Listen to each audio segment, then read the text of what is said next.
لڑائیاں ہوتی ہیں نا گھروں میں، اس کی وجہ خامد ہوتا ہے، بیوی نہیں ہوتی. یہ بات گھر جا کے بتانا کہ آج انہوں نے کہا. لڑائی کی وجہ کون ہوتا ہے؟ نہ بولو تسی، پر میں تے آنکھ ہی چھڑیا ہے، وہ تو ریکارڈ ہو گیا ہے. لڑائی کی وجہ کون ہے؟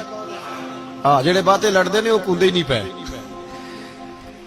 وجہ کون بنتا ہے جی؟ کیوں بھلا؟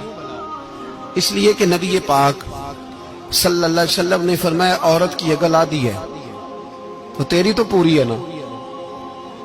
تو اس کا مطلب ہے لڑائی اگر بچ سکتی تھی تو مرد کی وجہ سے بچ سکتی تھی، گھر میں امن ہو سکتا تھا. کہتے ہیں جی یہ بڑی بیوقوف ہے، میری سنتی نہیں. تو میں نے کہا جو اس سے بحث کر رہا ہے وہ سیانا ہے؟ بولیں، جو بحث کر رہا ہے وہ عقل مند ہے؟ بندہ تو چلو تھا وہ دانشور شیکسپیئر، باتیں بعض اوقات اس کی کچھ ایسی ہیں. اس سے کسی نے پوچھا تھا عورتوں سے کون جیت سکتا ہے بحث میں، تو اس نے کہا تھا وہ جو ان سے بحث نہ کرے، جو ان سے بحث. تو بھائی تو وجہ اس لیے کہ حوصلہ تو نہیں کرنا تھا. نبی پاک علیہ السلام نے فرمایا بی بی ٹیڑھی لکڑی ہے، سیدھی کرنے کی کوشش کرو گے تو ٹوٹ جائے گی. سیدھی تو پھر کتنا بیوقوف ہے جو پتھر سے سر رگڑ رہا ہے، کتنا نادان ہے جو یہ حرکت کر رہا ہے، دریا میں چھلانگ لگا کے کہتا ہے ڈوبوں گا نہیں. تو بھائی حوصلہ پیدا کرے، علم پیدا کرے. بہت ساری ایسی باتیں کرے کہ جس میں اشتعال آئے گا، فٹافٹ 3 لفظ طلاق کے دے دیے، اب بھاگا گیا مفتی صاحب کے پاس، او ہو 4 بچوں کا کیا بنے گا. اور یہ بات پکی ہے کہ بچوں کو صرف ان کی ماں ہی پال سکتی ہے، ان کی ماں. اور بات مجھے نہیں بھولتی، ایک شخص نے بیوی کو طلاق دے کے دوسری شادی کی. اس کا بیٹا تھا 10 سال کا. اس نے اپنے بیٹے سے کہا کہ بیٹے بتا پرانی اماں صحیح تھی یا یہ صحیح ہے؟ اس نے کہا نہیں ابا وہ تو جھوٹ بڑے بولتی تھی، یہ صحیح ہے. وہ جھوٹی تھی، وہ جھوٹ بڑے بولتی تھی میری سگی اماں، یہ سچ بولتی ہے. اس نے کہا وہ کیسے؟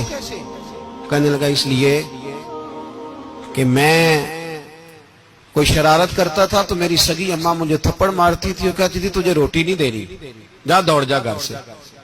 تو میں دوڑ جاتا تھا تو جھوٹ بولتی تھی نہیں دینی، پھر آدھے گھنٹے کے بعد مجھے ڈھونڈنے لگ جاتی تھی، ڈھونڈ کے لاتی تھی، پھر میری منت کرتی تھی، پھر مجھے کہتی تھی نہ مجھے ستایا کر، پھر میرا ماتھا چومتی تھی، پھر میری مرضی کا کھانا بنا کے دیتی تھی، پھر میرے منہ میں لقمے ڈالتی تھی. جھوٹی تھی، پہلے کہتی ہے نہیں دینی، پھر پیچھے بھاگتی ہے. یہ سچی ہے. میں شرارت کرتا ہوں تو تھپڑ مار کے نکالتی ہے، پھر میں منتیں کرتا ہوں پر روٹی نہیں دیتی، پیر پکڑتا ہوں نہیں دیتی. سچ بولتی ہے، اپنی بات پہ ڈٹ جاتی ہے. او بھائی بچے اس کی ماں ہی پال سکتی ہے. تو نے 3 جملے کہتے سوچا ہی نہیں، تیرا کا گیا تو یہ تو نئی بیوی ملے گی، اور اس کا بھی کیا گیا، اس کو بھی شاید شوہر مل جائے. ان پھولوں کی پرورش صرف ان کا مالی کر سکتا ہے، دوسرا کر سکتا. تو نے حوصلہ ہی نہیں کیا. ٹھیک ہے غلطی بیوی کی تھی، پر تو مرد تھا نا، تیرے پاس تو دلیری تھی. فٹافٹ 3 طلاق کے جملے کہہ دیے. اور میرے رسول پاک علیہ السلام نے فرمایا جائز کام بڑے ہیں پر طلاق جائز تو ہے، پر میرے رب کو پسند نہیں، اللہ کو پسند. تو نے مالی بگا دیا جس نے تیرے گھر کا باغ سینچنا تھا. تو بھائی یہ حوصلہ نہیں. درجنوں طلاقیں، 20 کیس، اور ابھی وہ شادی کے پورے کپڑے نہیں پہنے تو طلاق پہلو. اس کی وجہ یہ کہ حوصلہ نہیں، صبر نہیں، رضا نہیں. ہم احساس نہیں کرتے.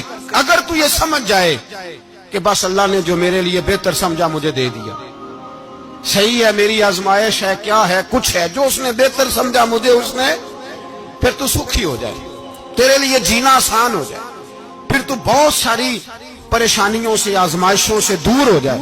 میرے نبی پاک علیہ السلام نے ہمیں حوصلہ